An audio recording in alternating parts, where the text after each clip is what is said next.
تشهد النجف تراجعا كبيرا في حركة الزائرين نتيجة الحرب الإقليمية المستعرة وتسببها في إغلاق المطارات، ما أثر بشكل مباشر على قطاع السياحة الدينية في ظل انعدام شبه تام للزائرين الإيرانيين الذين كانوا يشكلون النسبة الأكبر من الزائرين، ما أدى إلى إغلاق نحو 250 فندقا وتسريح أكثر من 90% من العاملين.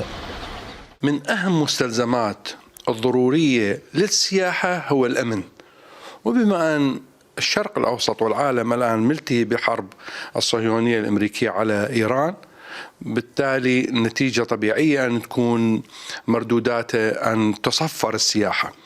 النجف الأشرف الآن 0 سائح إيراني.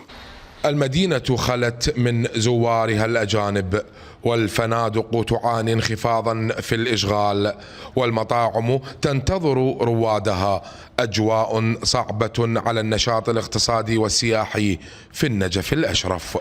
أنا أقول مو بس البلد، كل المحيط العربي، والمحيط العربي هذه المعركة أثرت عليه. أولا غلق المطارات، حركة سياحية ماكو لا بالنجف ولا كربلاء اللي هن بالعراق مركز السياحة.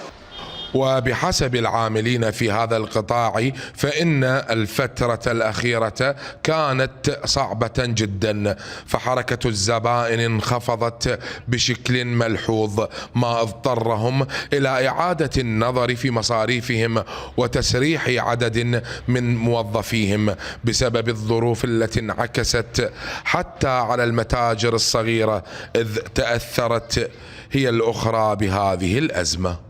تراجع كبير بحركة الزائرين وتأثير مباشر في القطاع السياحي بالنجف الأشرف، وأصحاب هذا القطاع ينتظرون اليوم انفراجة تعيد الحياة من جديد بعد فترة ثقيلة مرت عليهم.